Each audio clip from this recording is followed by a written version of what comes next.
கண்டிப்பாக செய்தியாளர்கள் சந்திப்பார். செய்தியாளர்களை புறக்கணிக்கணுன்றது அவருடைய எண்ணம் கிடையாது.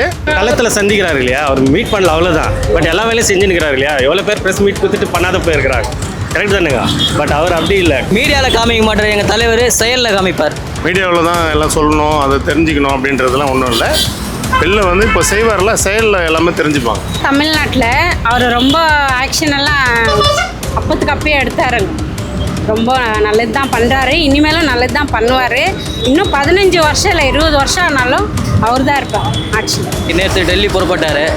வெற்றியோடு தான் திரும்பி வந்திருப்பார். மக்களுக்கு ஒன்றுனா முதல்ல நிற்பார்.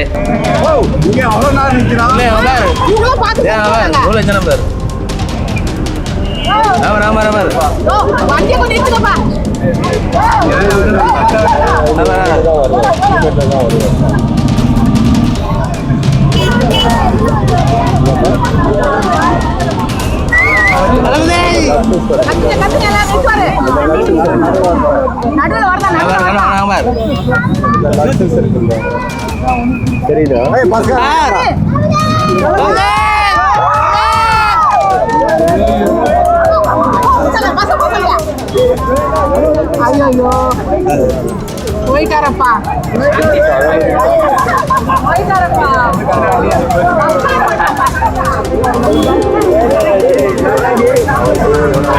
பெங்களூர்லேருந்து வந்திருக்கிறோம். நம்ம வேறு விஷயமா வந்தோம். பட் இங்கே பார்த்தோம் நம்ம அவர் வராருன்ட்டு. சரி ஒரு வாட்டினா அவரை பார்க்கலாம் அப்படின்னு கொஞ்சம் இதாக இருந்துச்சு. பட் பார்க்க முடியல. அந்த டைமில் தான் பஸ் அது இது கிராஸ் ஆகிடுச்சு. ஸோ பார்க்கலாம். நெக்ஸ்ட் டைம் கண்டிப்பாக எங்கன்னா மீட் பண்ணுவேன்னு நினைக்கிறேன். அதே மாதிரி முதலமைச்சராக பொறுப்பேற்று முதல் முறையாக பிரதமரை சந்திக்க போயிருக்காரு. பல கோரிக்கைகள்லாம் முன் வச்சிருக்காரு. இதெல்லாம் இல்லை, அவர் வந்த உடனே ரொம்ப நல்லதெல்லாம் பண்ணாருங்க. வந்த உடனே தமிழ்நாட்டில் அவர் ரொம்ப ஆக்ஷன் எல்லாம் அப்பத்துக்கு அப்பயே எடுத்தாருங்க. ரொம்ப நல்லது தான் பண்ணுறாரு. இனிமேலும் நல்லது தான் பண்ணுவார்.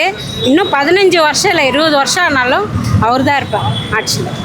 அதே மாதிரி இன்னொன்று என்னன்னா, டெல்லிக்கு போனதுக்கு அப்புறம் அந்த எல்லாம் நம்ம தமிழ் முன்னாடி இருந்த சிஎம்ஸ் எல்லாமே வந்து டெல்லியில் ப்ரெஸ் மீட் கொடுப்பாங்க. அந்த ஒரு ஆனால் விஜய் அவர்கள் ப்ரெஸ் மீட் கொடுக்கறதில்ல, மீடியாவை சந்திக்கிறதில்ல.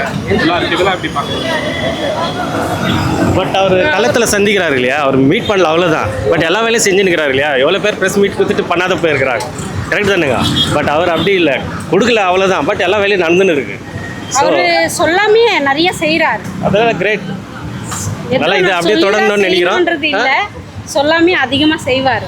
செஞ்சுன்னு இருக்கிறார். 100% கண்டிப்பாக தலைவர் போயிடுறது நல்ல சக்ஸஸ்ஃபுல்லாக தான் நடக்கும். ஏன்னா மக்களை நம்பியே தான் இந்த வாட்டி எலெக்ஷனை சந்தித்தார். மக்கள் அவருடைய மனத்தில் இடம் பிடிச்சி அவர் தமிழக முதல்வராக கண்டிப்பாக ஆகிட்டாங்க. அதே போல் தான் மக்களுக்கோசம் செய்கிறதுக்கு இன்றைக்கி நேற்று டெல்லி புறப்பட்டார்.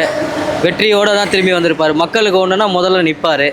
அதே மாதிரி போன திமுக ஆட்சியில் போதைப் பொருட்கள் ரொம்ப நடமானது. மக்கள் மத்தியில் வரும் எதிர்ப்பாக இருந்தது. அவங்க வந்து சரியான முறையில் அது இது பண்ணல. தலைவர் ஆட்சி அமைச்ச உடனே அதுக்குன்னு ஒரு தனியாக ஒரு குழு ஆரம்பித்து இன்றைக்கி போதைப் பொருள் இல்லாத அளவுக்கு கொண்டு வராரு. இதை நீடிப்பார். 5 வருஷம் இதை கண்டிப்பாக நீடித்து மக்கள் மத்தியில் நல்ல வரவேற்பு கொடுப்பாரு. ஒயின் ஷாப்பு 780 ஒயின் ஷாப்பை 717 ஒயின் ஷாப்பை முதல் கையெழுத்தாக போட்டார். அதேமாரி அந்த 2500 அறிவிச்சிருக்காரு. மிக விரைவில் அதை அறிவிச்சிருவார் தலைவர். இப்போது 1000 ரூபா கொடுத்துட்டு வராரு. ஆட்சி அமைச்சு இன்னும் ஒரு 20 நாள் தான் இருக்குது. படிப்படியாக தலைவர் கண்டிப்பாக 6 மாத காலத்தில் எல்லாம் வெற்றியை நோக்கி போவார். எங்கள் கழகமும் வெற்றி கழகம், மக்களுக்கும் வெற்றி நடந்து கொண்டே தான் இருக்கும். இதுக்கப்புறம்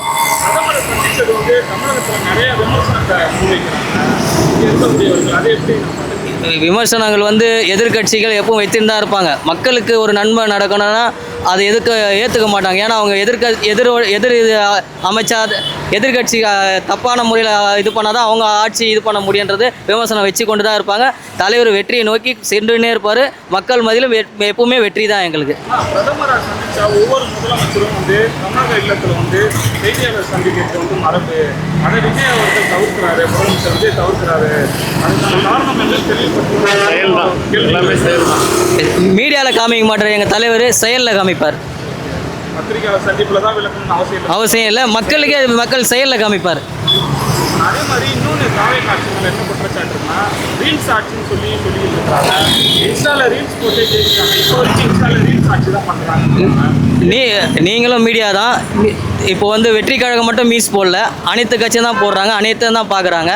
மக்கள் அதெல்லாம் விரும்பலை. தலைவர் வரணும். தமிழகத்தில் முதல் முறையாக முகத்துக்காக விழுந்த வாக்குகள் தான் கண்டிப்பாக அவர் கண்டிப்பாக நல்லது செய்வார். அவர் மனசுக்காக வந்த வாக்கு தான். மக்கள் நலன் கருதி பிரதமரை பார்த்ததுனால எந்த தவறும் கிடையாது.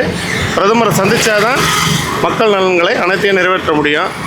தலைவர் வந்து கரெக்டான ரூட்டில் தான் போயிட்டுருக்காரு. அதே மாதிரி அதான் நம்ம ஏற்கனவே எல்லாருமே குறிப்பிடுறது என்னன்னா, செய்தியாளர்களை முதலமைச்சர் விஜய் சந்திக்க மாட்டாரு, ஏன் தவிர்க்கிறாரு? எல்லா முதலமைச்சரும் டெல்லி போய் பிரதமர் சந்திச்சாங்கன்னா என்ன பேசலாம்னு சொல்லி விளக்குவாங்க. அது ஏன் முதலமைச்சர் விஜய் தவிர்க்கிறாருன்ற கேள்வியை வைக்கிறாங்க. எல்லாமே தலைவர் செயலில் தான் காட்டுவார்.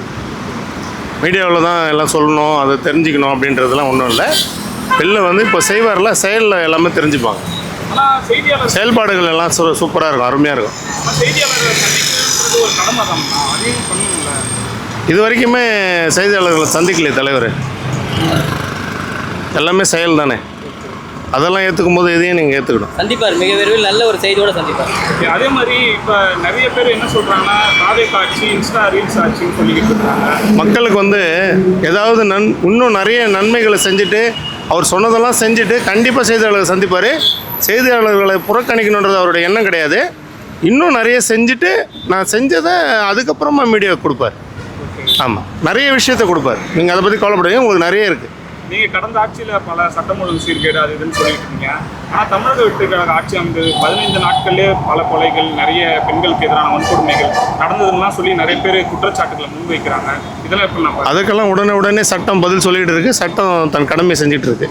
தலைவரும் அதுக்கான ஆர்டர்லாம் போட்டுட்ருக்காங்க. கண்டிப்பாக நமக்கு எல்லாருக்கும் நன்மை தான் நடக்கும். எல்லாருக்கும் பாதுகாப்பான ஆட்சி தான். இன்னும் மென்மேலும் பாதுகாப்பான ஆட்சியை தலைவர் தருவாருன்ற நம்பிக்கை மக்களுக்கு இருக்குது. இன்னும் சிறப்பாக இன்னும் எத்தனை ஆண்டு காலம் ஆனாலும் எம்ஜிஆர் மாதிரி ஆட்சி புரியக்கூடிய ஒரு தலைவர், நிரந்தர முதல்வர், வெற்றி கழகத்தின் தலைவர், நிரந்தர வெற்றி அடைவார். வெற்றி மேலே வெற்றி தான் தமிழகத்துக்கும் வெற்றி. இது இந்தியாவுக்கு கிடைச்ச வெற்றின்னு நினச்சிக்கோங்க.